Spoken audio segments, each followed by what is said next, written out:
تعالوا بقى مع بعض النهاردة هنعمل فكرة حلوة قوي. هنتعلم ازاي ان احنا نحتفظ بالورد الطبيعي بطريقة سهلة وشيك جدا. طبعا اكيد كل بنت عندها ورد غالي عليها من خطوبتها او هدية مثلا. انا بقى النهاردة هعرفكم ازاي تحتفظوا بيه. خليكم بس معايا للاخر عشان تقولوا له رأيكم. احنا معانا كده برواز. طبعا البرواز ده خشب في ازاز كده، الوش بتاعه ازاز، وانا عامله له فتحه من فوق عشان نطلعه وندخله منها. والبرواز مقاسه 30 في 30 سنتي. طبعا انتوا بتعملوه بقى على حسب حجمه براحتكم، يعني على حسب الورد اللي عندكم قد ايه. ده معايا برضو نور كده حجاره، مش النور اللي هو بالكهرباء، لا ده نور حجاره كده ومهوش غالي على فكره. إيه، انا جبته كده وبدات ان انا احط عليه شمع وابدا ان انا الزقه. طبعا انتوا لو عايزين تستغنوا عن النور ده عادي، بس هو طبعا بيدي شكل حلو قوي للبرواز. طبعا احنا هنعمل البرواز ده عند اي حد بتاع حفر ليزر. هناخد المقاس اللي احنا عايزينه ونقول له عليه، وممكن تاخدوا سكرين للصورة وتوروه له، واكيد اي حد هيعرف يعمله. انا بدأت كده ان انا الزق النور ده على الاطراف بتاعة المربع كله. حاولوا وانتوا بتلزقوا ان انتوا تثبتوا طبعا النور ده كويس جدا علشان ما يفكش.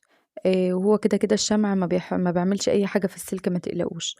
طبعا ده الورد انا كنت مجففاه، هبقى انزل لكم فيديو لو انتوا حابين ان انتوا تعرفوا ازاي انا جففته. هو ناشف خالص. انا بدأت كده ان انا اقطع العود بتاعه ده، اخد بس الوردة. احنا بنقدر ان احنا نعمل البرواز ده على حسب الشكل اللي انتوا عايزينه، يعني انتوا تقدروا ان انتوا تحطوا الورد كامل، تعملوا شكل قلب، تعملوا شكل بوكيه صغير وتحطوه جوه البرواز. بس هو البنت دي كانت مختارة الشكل اللي انا هعمله لكم النهارده. انا كنت طابعه كده صورتين كده كروت. طبعا مقاس الواحده كانت 9 في 12، بس انا عملت البرواز اصغر وقصيت الاطراف، لزقت البرواز الخشب ده على الصوره، ولزقت بعد كده قصيت الاطراف بعد كده.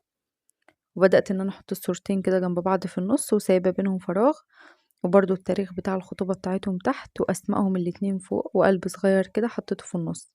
هبدأ الاول كده ان انا ارص واشوف الشكل هيكون عامل ايه، وبعد كده هلزق كل الحاجات دي بأمير. طبعا ثبت بأمير لانه احسن كتير من الشمع. هبدأ كده ان انا ارص الورد بالشكل اللي انتوا شايفينه ده. هو سبحان الله يعني الورد كان مظبوط بالظبط، كل جنب واخد 3 وردات. وبدأت ان انا اخد الفروع الخضراء كمان وحطيتها في الجنب. انا حاولت ان انا اسرع الفيديو وما طولوش عليكم، بس هو بصراحة في الاخر شكله خطير. ده شكله كده في النهاية. بدأت ان انا احط الازاز بقى، دي الفتحة بتاعته من فوق. انا حاولت ان انا ما اطولش عليكم الفيديو. يا رب تكونوا استفدتوا، ويا رب يكون شكل البرواز عجبكم في الاخر. ولو انتوا وصلتوا للاخر كده فانا بجد بحبكم جدا، وبقول لكم ما تنسوش تعملوا اشتراك وتعملوا لايك على الفيديو وكومنت حلو زيكم كده. اشوفكم بقى الفيديو جاي على خير ان شاء الله.